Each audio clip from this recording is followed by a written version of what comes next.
మీరు ఇంజనీరింగ్ చేశారా? జాబ్స్ కోసం సెర్చ్ చేస్తున్నారా? 3600 మందికి పైగా స్టూడెంట్స్ కి జాబ్స్ వచ్చేలా చేసిన code Gyan 100 days software course లో జాయిన్ అవ్వండి. మీ కెరియర్ ని బిల్డ్ చేసుకోండి.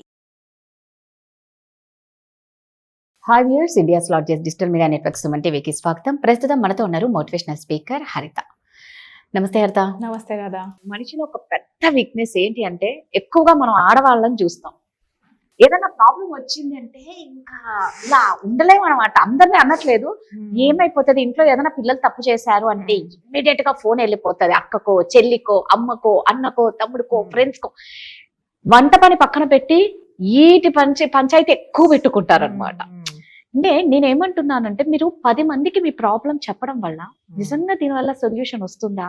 అంటే ఒకరితో మాట్లాడటం అన్నది ఇంపార్టెంట్. ఎందుకంటే we are social creatures. Human being is social creature. ఎందుకు మనం ఒక సొసైటీలో అందరం కలిపి చోటుకి వచ్చాము? మనం అడవుల్లో ఉన్నప్పుడు ఆ సింహాన్ని మనం సింగిల్గా ఎదిరించలేకపోయాం.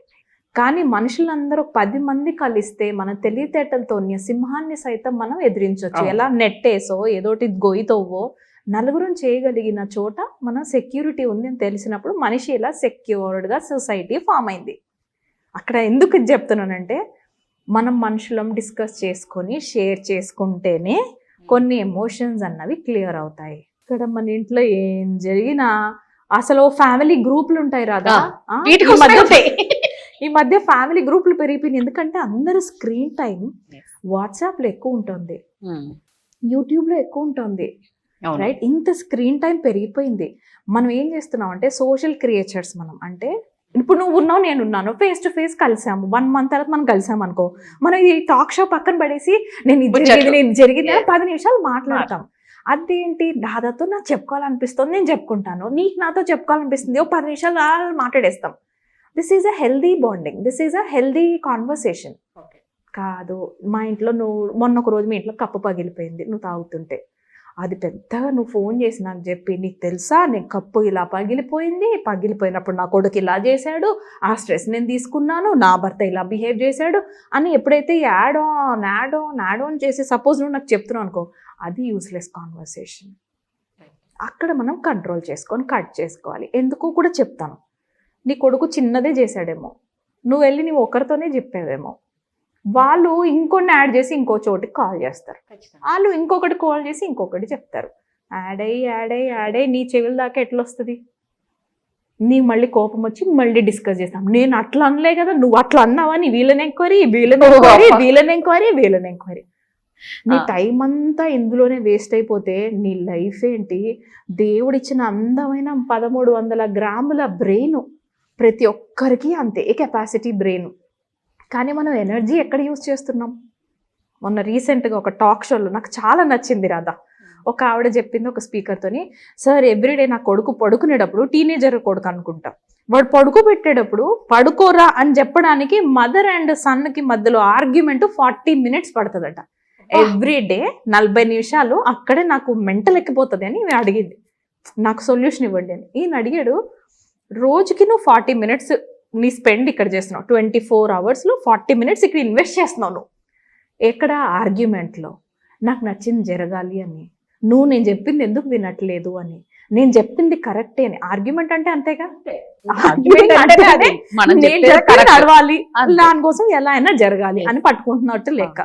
అతను అన్నాడు, రోజుకి 40 నిమిషాలు నువ్వు ఇక్కడ, నువ్వు అక్కడికి వెళ్ళి నువ్వు నీ గురించి నువ్వు స్టాండ్ తీసుకో, కానీ ఇలా కాదు, నీ మాట నెగ్గించుకోవడానికి నువ్వు 40 నిమిషాలు ఇన్వెస్ట్ చేస్తున్నావు, ఆర్గ్యుమెంట్లో నీ ఎనర్జీ వేస్ట్ చేసుకుంటున్నావు.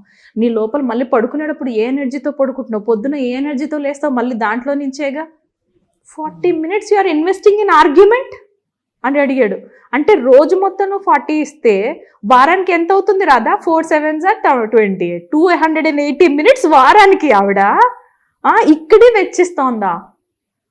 ఎన్ని గంటలు రాదా? 280 minutes అంటే 3 to 4 hours ఆవిడ రోజు వారం మొత్తంలో నువ్వు 3 to 4 hours ఆర్గ్యుమెంట్లో స్పెండ్ చేస్తున్నావు. అంటే నెలకి ఎంత స్పెండ్ చేస్తున్నావు, సంవత్సరానికి ఎంత స్పెండ్ చేస్తున్నావు? మళ్ళీ లాస్ట్కి వచ్చి నాలో ప్రాబ్లం వచ్చిందండి అని మళ్ళీ థెరపిస్టుల దగ్గర, కౌన్సిలర్స్ దగ్గరికి వెళ్ళాలి. నీకు అర్థమవుతుందా ప్రాబ్లం ఎక్కడొస్తుందో? It's in your choice. ఖచ్చితంగా నీవు ఏం చూస్ చేసుకుంటున్నావు? ఆర్గ్యుమెంట్ చూస్ చేసుకుంటున్నావా అంటే నీ ఎనర్జీ నీకు నువ్వే వేస్ట్ చేసుకుంటున్నావు. అప్పుడు వేరే వాళ్ళని బ్లేమ్ చేయకండి. ఐఎమ్ చూసింగ్ టు ఆర్గ్యూ, అందుకే నేనే ఎనర్జీ వేస్ట్ చేసుకున్నాను. అక్కడ కూడా మళ్ళీ పక్కన వాళ్ళు ఎందుకు బ్లేమ్ చేయటం? కరెక్ట్. ఇంకా అర్థమవుతుంది కదా. అంటే yeah, it's about you, it's about you, how you are deciding your life to be. నువ్వు నీ ఇంట్లోది బయటకు ఎంత వరకు వెళ్ళాలి అన్నది నీ చేతిలోనే ఉంటుంది. దానివల్ల ప్రాబ్లమ్ సాల్వ్ అవ్వడం కాదు, ఇంకా ఎక్కువ పెద్ద ప్రాబ్లమ్స్ వస్తాయి. రైట్. నేనేం చూస్ చేసుకున్నానంటే రాధా, నేను చూశాను, మా అమ్మ నాన్నలు చూశాను, మా చుట్టాలు ఉంటారు కదా, ఇంకా ఎవరికైనా కానీ నీ ఇంటి నుంచే నువ్వు నేర్చుకుంటావు లెసన్స్ అని, ఇంకెక్కడో కూడా అవసరం. నేను గమనించింది ఏంటంటే మా ఇంట్లో అన్నీ అందరికీ తెలిసిపోయేవి. అందరికీ ఏది చిన్న చితక తెలియాల్సినవి, తెలియకూడనివి, చిన్నలు పెద్దలు, మా కజిన్స్ అందరికీ తెలిసిపోయేవి. వాళ్ళ ఇంట్లో ఏమైనా జరిగితే ఎంత జాగ్రత్తగా గుట్టుగా ఉండేవంటే మా దాకా అసలు రావు. ఒకవేళ వచ్చిందని రేపు పొద్దున మాకు తెలిసినా, ఇదేంటిది మంది మాత్రం అందరికీ టామ్ కొట్టారే, చిన్నదాన్ని చేస్తే షేమ్లో కన్వర్ట్ చేశారే, వచ్చింది రాదా, చాలా బాధేసింది. అంటే మా పేరెంట్స్ పైన కోపం వచ్చింది ఒకానొక టైంలో. ఏంటిది, మేము చేసిన ప్రతి చిన్న దానికి ప్రతి ఒక్కరికి తెలిసిపోయింది. వాళ్ళు యాడ్ చేశారు షేమ్, వాళ్ళు యాడ్ చేశారు జడ్జిమెంట్, వాళ్ళు యాడ్ చేశారు ఇది కరెక్ట్ కాదు, మీకు ఆడపిల్లలు పెంచటం రాదు అని అన్నారు. ఆ ఊండి ఇప్పటికీ మా నాన్న క్యారీ చేస్తారు రాదా. I don't know if this video my father seize and. లేదు హరిత, నువ్వు చెప్పిన 100% కరెక్ట్. ఇట్లా చాలా మంది ఉంది. ఆడపిల్లలు పెంచడం రాదు అన్న వన్ సెంటెన్స్ మా నాన్న ఇప్పటికీ even today he's fighting with it. Even today ఏంటి 30 ఏళ్ల క్రితం జరిగిన సంఘటనలు కూడా 30 years ఒక మనిషి క్యారీ చేస్తారా అని నాకు అక్కడ స్టార్ట్ అయింది రాదా. అంటే నేను ఫైట్ చేసింది రాంగ్ పర్సన్స్తో ఫైట్ చేస్తున్నాను. మా అమ్మ నాన్నల తప్పు లేదు ఇందులో, మా హస్బెండ్ మా పిల్లల తప్పులు, మా అత్తమ్మ తప్పులు లేదు, ఇక్కడ ఏదో సిస్టమ్తో ఫైట్ చేయాలని నాకు స్టార్ట్ అయింది. Either fight is with me or with the system, not with my people అని చెక్ చేయడం మొదలుపెట్టిన తర్వాత దెన్ ఐ అండర్స్టూడ్. ఇంట్లో విషయాలు బయట దాకా ఈజీగా వెళ్ళిపోయినప్పుడు ఎవరికి ఎలా డీల్ చేయాలో తెలియక వాళ్ళు ఇంకో 10 జడ్జిమెంట్స్ యాడ్ చేసి ఇంకో కంట్రోల్ పెంచి, కంట్రోలింగ్ ఈజ్ నెవర్ లవ్. అక్కడ దాకా వెళ్ళి తిరిగి వచ్చిన తర్వాత అప్పుడు నేను నిర్ణయం తీసుకున్నా, I don't want to be like this. బాగున్నాయి మా పేరెంటింగ్, బాగుంది, మా పేరెంట్స్ బాగా చూసుకున్నారు, అన్నీ బాగున్నాయి. Just because they started sharing everything with everybody. అక్కడ జరిగింది రాదా. నేను అప్పుడు నేర్చుకున్నాను, this is your lesson to learn.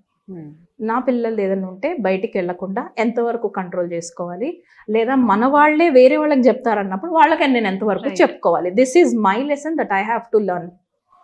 అంటే ఎవరు కూడా we all are self made persons. ఎవరి బాధల్లో నుంచి, ఎవరి కష్టాల్లో నుంచి, పెయిన్ నుంచి నేను ఎలా బయటపడాలి, మంచిగా బయటపడతావా, నలుగురిని తొక్కుతూ బయటపడతావా, లేకపోతే హింసిస్తూ బయటపడతావా, లేదా నువ్వు బయటకు వచ్చి నలుగురిని గుంటలో నుంచి బయటకి లాగుతావా? What is your psychology? నాది 4th సైకాలజీ కాదా. నేను ముందు బయటకు వస్తాను పిట్లోంచి, తర్వాత రండ్రా మీరు కూడా బయటకు లాగే రకం నేను. Only then I became a coach. కానీ మన ఆడవాళ్ళే ఉంటారా ఇట్లా, మగవాళ్ళు కూడా ఉంటారు? మగవాళ్ళు ఇంకో టైప్ అమ్మా. రాత్రిళ్ళు అసలు ఎంతమంది క్లయింట్స్ కాల్ చేస్తారు తెలుసా కదా, ఎందుకు మమ్మల్ని వదిలి వెళ్ళిపోతున్నాడు రాత్రికి, ఎందుకు మా ఇంట్లో మాతో మాట్లాడుకోవడానికి వాళ్ళకి ఎందుకు బయటకు వెళ్ళి మాట్లాడుకోవాల్సి వస్తుంది. వాళ్ళు బయటకు వెళ్ళి ఇది వేస్తారు, ఇది వేసుకుంటూ మాట్లాడతారు. మన ఆడవాళ్ళు మన ఇంట్లోనే, మళ్ళీ అక్కడ మన ఇంట్లో విషయాలే. మేము ఏం లేదు, ఓన్లీ కంపెనీ ఇస్తున్నాం. మరి ఓన్లీ కంపెనీ వేయడానికి ఎందుకు పోతారు అక్కడ? ఓన్లీ టైం పాస్కి వెళ్తారా? ఎవరికి వాళ్ళు దొరికిన వాళ్ళు దొంగ అంతే రాదా. ఓన్లీ మగవాళ్ళు మందు వేసుకొని చెప్తారేమో, మన ఆడవాళ్ళు మందు వేసుకోకుండానే పొద్దున్న లేచిన నుంచి ఇదే పనిగా పెట్టుకోవచ్చు. దృష్టి పెట్టాలి మనం ఎక్కడ ఏం మాట్లాడుతున్నామో. మాట్లాడడం వల్ల మా తాతయ్య గారు ఒకటి అలవాటు చేశారు రాదా, చాలా మంచి హ్యాబిట్. నువ్వు ఇప్పుడు మాట్లాడుతున్నావు, నువ్వు ఇప్పుడు తీసుకునే నిర్ణయం 20 ఏళ్ల తర్వాత నీ లైఫ్ మీద ఎలాంటి ఎఫెక్ట్ పడుతుంది అని ఆలోచించి ఇప్పుడు ఒక అడిగేయమ్మా అనేవాళ్ళు చిన్నప్పుడు, చిన్న పిల్ల ఉన్నప్పుడు. అప్పుడు నాకు తెలియలేదు, బట్ ఇప్పుడు నేను చూసిన తర్వాత ఓకే, మా తాతయ్య గారు చెప్పింది నా మీద అంత ఇన్ఫ్లుయెన్స్ పడిందా, ఏ నిర్ణయం తీసుకున్నా ఒక 5 ఏళ్ల తర్వాత ఎలాంటి పాజిటివ్ ఇంపాక్ట్ ఉండాలి అని ఇక్కడ ఆగి ఆలోచించి నిర్ణయం తీసుకోవాలి.